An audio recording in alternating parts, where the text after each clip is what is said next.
Oi, gente, tudo bem com vocês? Sejam bem-vindos a mais um vídeo e o título desse vídeo é O Fator que Não Importa. Vamos começar por Jeremias 1, dos 6 ao 7. Diz assim: Então eu disse, ó soberano Senhor, não sou capaz de falar em teu nome, sou jovem demais para isso.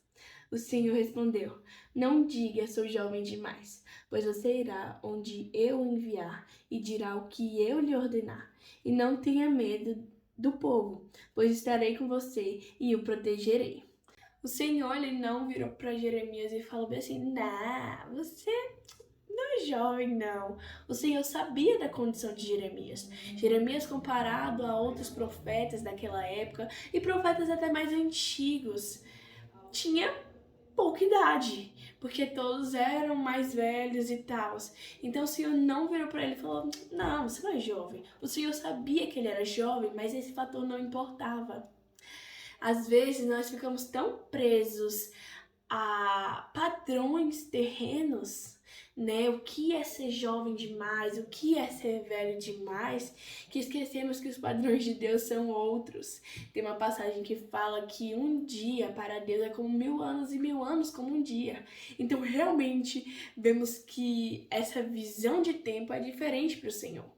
Mas se olharmos para a visão terrena, por exemplo, se uma mulher tiver 50 anos e não casou ainda, vão falar, minha filha, você ficou com a titia, você não vai mais casar.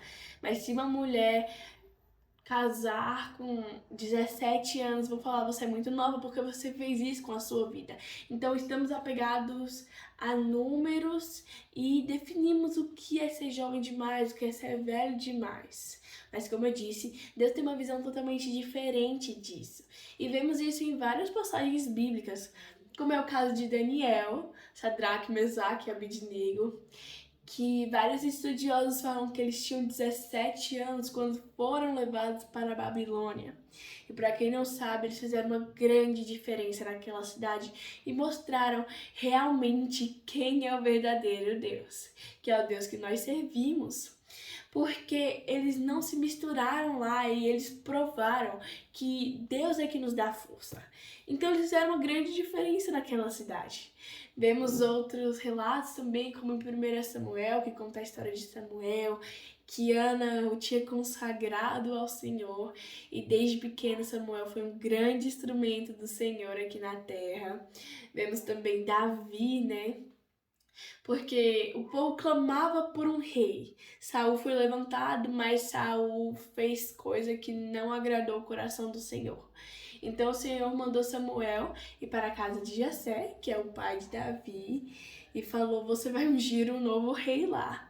Quando Samuel chegou, ele viu o irmão de Davi e ficou: meu Deus, é esse daqui tem cara de rei.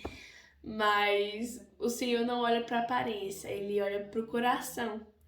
E depois de falar com vários irmãos, Davi chegou, né? Ele perguntou assim pra Jessé, você tem mais um filho? Aí Jessé falou, eu tenho um que tá cuidando lá do campo, das ovelhas e tal. Ele falou, traz pra cá. Então, Davi foi lá e Davi era o mais jovem da família, Davi era o caçulinha, né? E, assim, não tinha muita aparência de rei. Mas Davi podia não ter o porte. Só que ele tinha o coração de rei. E por isso ele foi escolhido e ele foi um homem segundo o coração de Deus, né? Como sempre vemos na Bíblia. E outro relato também tá lá em 2 Crônicas 34, que nos conta da história do rei Josias. Josias tinha 8 anos quando começou a reinar e reinou em Jerusalém por 31 anos. Fez o que era certo aos olhos do Senhor e seguiu o exemplo do seu antepassado Davi, não se desviando nem para um lado nem para o outro. No 8º ano de seu reinado, enquanto ainda era jovem, começou a buscar o Deus do seu antepassado Davi. Então, no 12º ano, começou a purificar Judá e Jerusalém, destruindo santuários idólatras, os postes de Acerá, os ídolos esculpidos e as imagens de metal. Gente, só contextualizando aqui, 2 Crônicas nos conta sobre vários reis, vários reinados. E, sabe, tem uma sequência de reis que eles podiam até começar a servir ao Senhor, mas eles se desviavam, e outros reis que faziam coisas abomináveis aos olhos do Senhor. Mas Josias, com apenas 8 anos, foi levantado e foi um rei que realmente serviu ao Senhor de todo o coração, de toda a alma, e que fez a diferença naquela cidade, né, em Judá e em Jerusalém. Ele purificou aquelas cidades, tirou o santuário dos idólatras, tirou as coisas que não agradavam o coração do Senhor e fez muita diferença. Aqui no versículo 31 diz assim: o rei tomou seu lugar de honra junto à coluna e renovou a aliança na presença do Senhor. Comprometeu-se a obedecer ao Senhor e a cumprir seus mandamentos, preceitos e decretos de todo o coração e de toda a alma. E todas essas histórias nos mostram que idade realmente não é um fator importante para o Senhor. O que ele precisa é de um coração sedento, um coração disposto a obedecê-lo.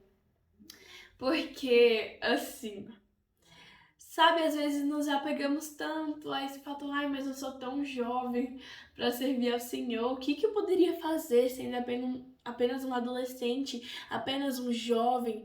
Mas é impressionante que quando nós colocamos o nosso coração nas mãos do Senhor e decidimos obedecê-lo, decidimos servi-lo de verdade, é impressionante como tudo na nossa vida muda.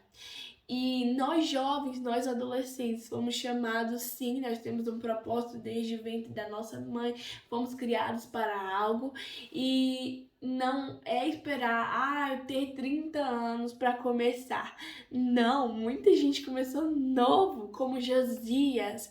Nós fomos chamados para fazer a diferença. E não fomos chamados só para fazer a diferença com muita idade, mas com pouca idade também. E nós temos a oportunidade, desde jovens, consagrarmos as nossas vidas ao Senhor e ter esse tempo maior com Ele, servir Ele desde a nossa juventude. Então, nós podemos, sim, como jovens, influenciar outros, influenciar até mesmo adultos e idosos. E esse vídeo está sendo realmente voltado para os jovens, mas se você está me escutando e você tem mais idade, você já está misericórdia, mas eu tô com tanta idade, eu não tô fazendo nada, eu deixei os planos do Senhor para trás. Não se preocupe, mas uma coisa que eu te digo não é mais tempo de perder tempo. Se você deixou os planos do Senhor para trás, se você sabia que você deveria ter feito algo, mas você deixou isso de lado, você abriu mão disso, está na hora de recomeçar, está na hora de recalcular a sua rota e pedir perdão para o Senhor por esse tempo que passou e que você negligenciou a vontade dele. E realmente recalcular a rota, voltar e falar, agora eu decido recomeçar. Quantas pessoas recomeçaram? Tipo, conheço várias pessoas que começaram com o ministério com 50 anos, com 60 anos. Então, não deixe mais que o tempo passe entre os seus dedos, mas realmente se aplique agora e comece a buscar mais ao Senhor e comece a buscar pela vontade dele. Mais uma vez eu digo, não é mais tempo de perder tempo. Então, que com esse vídeo possamos retomar essa ideia. Eu tenho um chamado, eu tenho um propósito e não é uma idade que vai definir o que eu vou fazer para o Senhor. Mas se eu sou jovem considerando os padrões dessa terra, ou se eu sou velho considerando os padrões dessa terra, não importa. Tá na hora de começar, tá na hora de continuar seguindo os planos do Senhor para minha vida. E eu não vou deixar que esse fator me pare. Porque se esse fator não importa para Deus, não vai importar para mim. Porque eu vou fechar os meus ouvidos para o que as pessoas falam. E agora eu vou começar a escutar o que o Senhor diz sobre mim. E se Ele fala que tá na hora sim. Não é porque os outros falam que eu sou jovem, eu sou velho. Não importa. Vou começar. Que esse vídeo sirva de um alerta para você, para que você não deixe o tempo passar.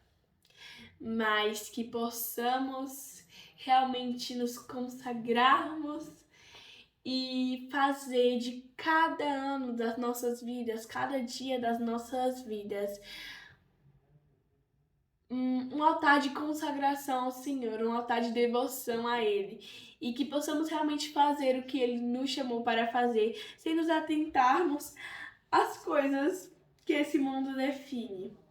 Mas que possamos servir ao Senhor de todo o nosso coração e com toda a nossa força. Que vocês sejam abençoados na prática dessa palavra. Um beijo, tchau, tchau!